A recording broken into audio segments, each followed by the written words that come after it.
वर्ध्यात होणाऱ्या ओबीसीच्या महाएल्गार सभेसाठी महादेव जानकरचे नेते आहेत ते आपल्या सोबत इथे दिसत आहेत। त्यांना आपण विचारूया नेमकं या सभेतून काय आपण संदेश देऊ इच्छिता, कशा पद्धतीनं एकूणच या मराठा आरक्षण आणि ओबीसी आरक्षणाचा जो वाद निर्माण झालेला आहे त्यातून काय तोडगा निघेल। माझं म्हणणं आहे की ओबीसीच्या आरक्षणाला धक्का न लावता मराठा समाजाला आरक्षण द्यायला पाहिजे, ही आमची राष्ट्रीय समाज पक्षाची भूमिका आहे। मुळात म्हणजे ओबीसीमध्ये काही अशा जाती आहेत की त्यांना त्या आरक्षणाचा आजपर्यंत बिलकुल फायदा झाला नाही, 0% फायदा झाला आहे। त्या समाजाला देखील न्याय मिळाला पाहिजे या भूमिकेने आमचं जे ताट वाढलेलं आहे त्यातली भाकरी हिसकावून घेऊ नये एवढीच अपेक्षा आहे। त्यात अजून ताटात भाकरी टाकून जर त्यांनी मंडळी आली तर त्यांचं आम्ही त्यांचं स्वागत करायला तयार आहे।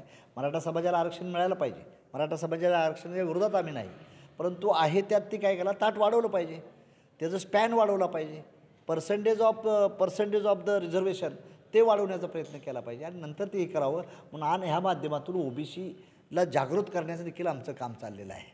या माध्यमातून भुजबळ साहेब असतील, आम्ही असू, शब्बे अन्सारी असेल, तळस साहेब असतील, हे सर्व लोक आम्ही एकत्र येऊन एक चांगलं महाराष्ट्रभर आम्ही जनजागृती करतो आहे। ह्यात समाजात फाटाफूट होत चालली, घाबरलेल्या भेदरलेल्या अवस्था आहे, त्याला एक धीर देण्याची भूमिका आम्ही मंडळी करतो आहे। मला आत्ताच आपल्या माध्यमातून कळालं की इथं काही कंटकांनी बॅनर फाडले, तर मी इथल्या पोलीस प्रशासनाला सांगू इच्छितो आहे ज्यांनी कुणी ते एक प्रकृत्य केलं असेल त्याच्यावर योग्य ती 12 तासाच्या आत कारवाई केली पाहिजे, नाहीतर आम्हालाही आमचा विचार करावा लागेल। एवढंच मी आपल्या इथल्या प्रशासनाला वर्धेच्या सांगू इच्छितो। विधिमंडळामध्ये मराठा आरक्षणावर चर्चा झाली, त्याच्यातही नेत्यांची मतमतांतरं दिसलीत, आरोप प्रत्यारोप दिसलेत। तुम्हाला काय वाटतं कशा पद्धतीनं या आरक्षणाकडे पाहिलं जातं आहे आणि पुढे ओबीसीच्या आरक्षणाला धक्का लागणार नाही असं तुम्ही म्हणताय, त्याच्यासाठी तुम्ही प्रयत्न करताय, नेते मात्र वेगवेगळे दिसतात आहे। एक लक्षात ठेवा, प्रत्येक पक्षाची आयडिओलॉजी वेगळी असते, प्रत्येक नेता वेगळा असतो, पण आम्ही ओबीसी रिझर्वेशनच्या हक्कासाठी आम्ही सर्व नेते मिळणे वेगवेगळ्या पक्षातले एकत्र आलेलो आहे। त्यांची आयडिओलॉजी पक्ष वेगळे असतील, आता माझा पक्ष राष्ट्रीय समाज पक्ष आहे, विशेष म्हणजे भुजबळ साहेबांचा पक्ष राष्ट्रवादी आहे, पण आम्ही एका मुद्द्यासाठी आम्ही एका पॉईंटला एकत्र येण्याचा प्रयत्न करतो आहे। आमचं म्हणणं आहे की या राज्यामध्ये मराठ्यांना आरक्षण मिळावं, विरोध असायचा काही प्रॉब्लेम नाही, फक्त ओबीसीच्या हक्कातल्या ताटातलं घेऊ नका, ओबीसीला न देता। ह्यासाठी काय करावं लागेल तर केंद्रात जावं लागेल। या राज्याचे मुख्यमंत्री आदरणीय शिंदेसाहेब, देवेंद्र फडणवीस साहेब आणि अजित पवार साहेब या तिघांनी मिळून जर मोदी साहेबांच्या अमित शहाकडे जाऊन हा प्रश्न केला तर हा प्रश्न सोडवू शकतो। आमची त्यांनाही विनंती आहे आपल्या माध्यमातून, जर ह्या सर्व समाजात धनगराच्या आरक्षणाचा तोच प्रॉब्लेम चालला आहे, धनगराला तर ऑलरेडी दिलेलं होतं, पण अंमलबजावणीच करायला कुठलं सरकार तयार नाही, त्यांच्यावर अन्याय होत चाललेला आहे। तीच अवस्था ओबीसीची आहे। ओबीसीमध्ये 3742 जाती आहेत, त्या जातीमध्ये त्यात किती ठराविक लोकांना मिळालं असेल आमच्या ओबीसीतल्या, पण बाकीच्या लोकांना काहीच मिळालं नाही।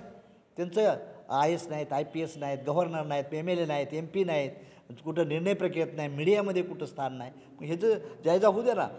बरोबर काल आम्ही उत्तर सांगितलं सभागृहात मांडताना की जातनिहाय जनगणना झाली तर या देशातला आरसा फोकड समोर येईल, कुठल्या जातीचे किती गव्हर्नर आहेत, कुठल्या जातीचे पंतप्रधान आहेत, कुणाचे मुख्यमंत्री आहेत, कुणाचे साखर कारखाने आहेत, कुणाच्या सूतगिरण्या आहेत, कुणाचे साखर दूध संघ आहेत, कुणा इंजिनिअरिंग कॉलेज आहे, मेडिकल कॉलेज कुणाचे आहेत, हे उघडं पडेल ना।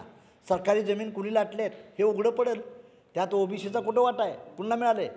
म्हणूनसाठी आमचं म्हणणं आहे की जर आपण समन्यायी सरकार देत असेल, शाहू फुले आंबेडकरची भूमी आपण छत्रपती शिवाजीचं नाव घेऊन करत असेल तर छोट्या छोट्या जातीचे देखील त्या लोकांना न्याय मिळाला पाहिजे ना।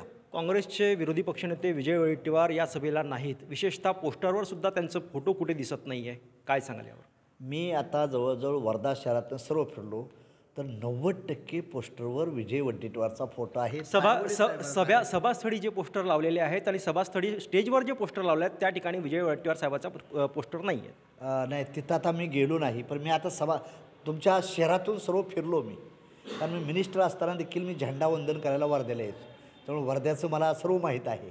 त्यामुळे प्रत्येक बॅनरवर वडेट्टीवारचा आता वरिष्ठाच्या बाहेर देखील मला बघायला मिळालं वडेट्टीवारचा फोटो दिसला। आता स्टेजच्या तिकडे मी गेलो नाही, पण पोस्टरच्या लावण्यावर वगैरे आमची नावं फोटो असावं असं काय नाही, भुजबळ साहेबाचं असलं तरी आम्ही मान्य करतो, एवढं ठरलेलं आहे विषय। स्थानिक आमदार रणजित कांबळे असतील किंवा माजी आमदार अमर काळे असतील किंवा इतर ओबीसीचे नेते असतील, हे नेतेसुद्धा या सभेला येतील अशी लोकांची अपेक्षा आहे, ओबीसी कार्यकर्त्यांची अपेक्षा आहे, पण आत्तापर्यंत सध्या तिथे कोणी दिसून येत नाही। काँग्रेसचं काय सांगाल यावर? आता मी कुठल्या पक्षावर बोलत नाही, आम्ही ओबीसी एल्गार म्हणून आलो आहे। आता माझा पक्ष काँग्रेस नाही, माझा पक्ष BJP नाही, माझा पक्ष राष्ट्रीय समाज पक्ष आहे, पण आम्ही त्या समाजाच्या मेन जो रिझर्वेशनचा प्रश्न आहे त्यासाठी आम्ही लढणारी पक्ष आहे। जोपर्यंत जिस समाज का दल होता नहीं तब तक बल नहीं होता, म्हणून आम्ही आमचं दल वाढवायचा प्रयत्न करतो आहे।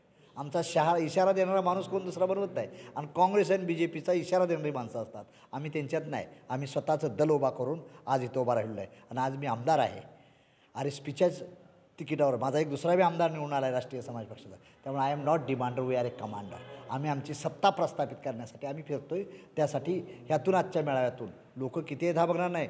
गर्दीपेक्षा दर्दी लोक जर आम्हाला मिळाली तर उद्या आम्ही इथं क्रांती करू शकतो. आजच्या OBC मेळाव्यामध्ये गर्दीपेक्षा दर्दी महत्त्वाची आहे, दर्दी लोकच येथे येणं अपेक्षित आहे, अशा प्रकारचं वक्तव्य जे आहेत नेते महादेव जानकर यांनी केलं आहे. एकनाथ चौधरी, ABP माझा, वर्धा.